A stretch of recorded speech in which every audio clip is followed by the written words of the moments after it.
Hello, this is Paul, and welcome to part 3 of this Unit 12.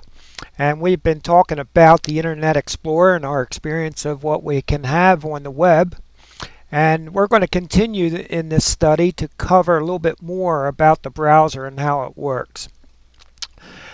As you know, we have already covered information concerning the file drop-down menu, and we're going to advance to the next part and talk more about the view drop-down menu and be able to know how to handle it.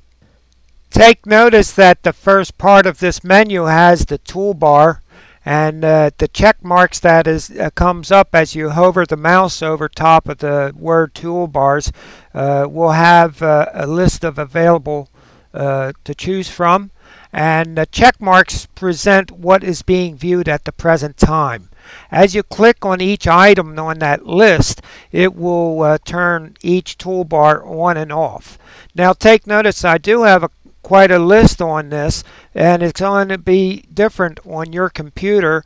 However, when I installed different programs, they were very encouraging to include their toolbars when I wanted their service. So I do have it installed, but I don't have to display them. Looking further down this list from the view menu, we notice the text box size, and we're able to click on what the text is going to look like in our main menu. Now this does not change the size of the text on the menu bars and everything that is displayed, but only pertains to the current display from the web. For those who are unable to have normal viewing, we can increase this not only by this menu, but holding down the Control key and pressing the plus sign on the numbers pad to make it larger, or holding down the Control key and press the minus to make it smaller. So we do have that option as well. At this time, I'd like to direct your attention to the Tools menu. And the first item on there is the Delete Browsing History. Now this is important if there should be an invasion on your computer that people will be interested in. There is also different programs that could be installed on your computer making use of this function of your browser. So it becomes important to delete the browsing history, which is the first item on this list. As we go to the browsing history window, we will realize that there are several different classifications to be able to delete what we want to delete and keep what you want to keep. On this list, we have a series of checkboxes. That's all it is.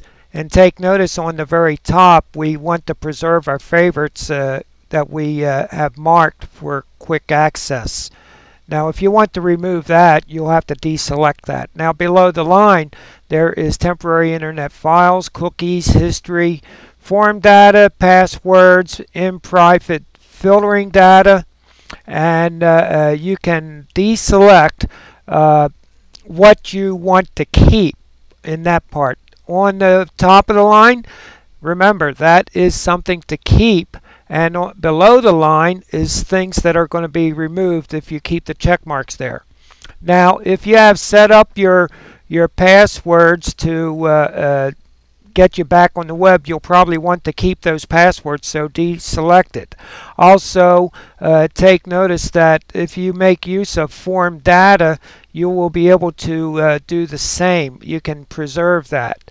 However, in all cases, temporary internet files will take up unnecessary room on your hard drive and will be for the limit of the size of the drives that you get from us. This could be very important.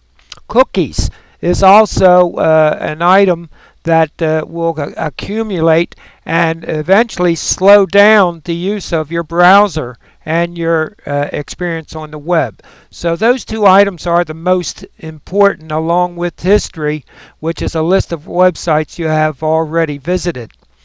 In the normal rotation of things, the history will rotate after a couple months. So you'll be able to visit different sites and be able to go back to them within ease of a click of the mouse by using that menu.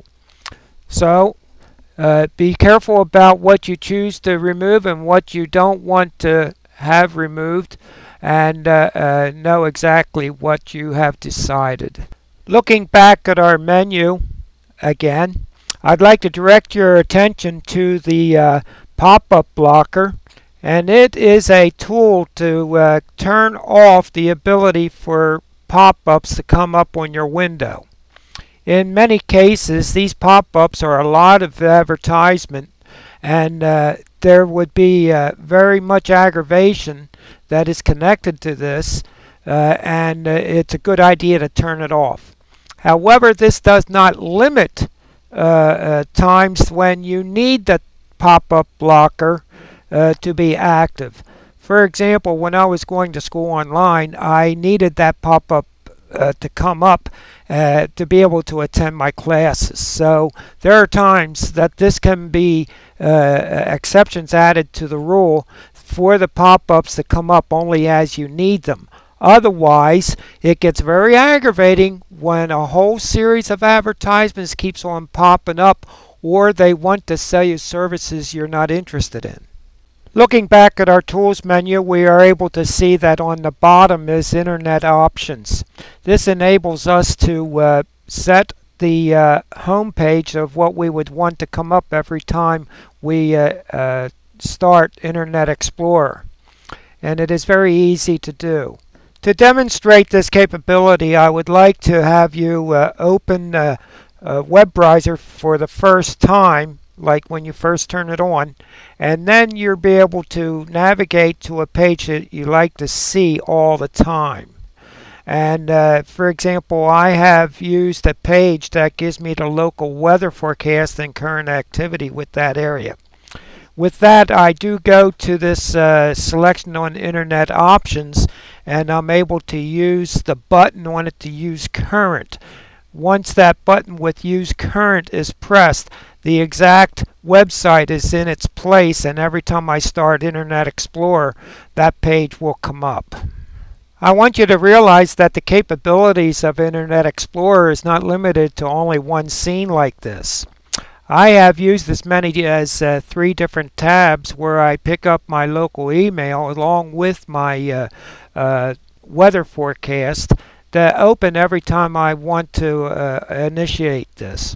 So I do have the ability to have more than one tab open and have it set as my starting every time I start with the Internet Explorer, and have these sites on display as soon as I start that program.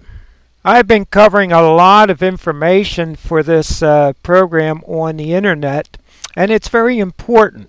And what I'm going to have to do is cut it a little bit short on this because of time restraints for having segments to download in a decent amount of time for you, and continue more about this on security for your computer in the next segment.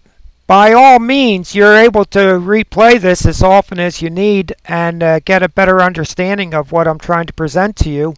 But please remember, once you get this done, the next segment is very important to cover.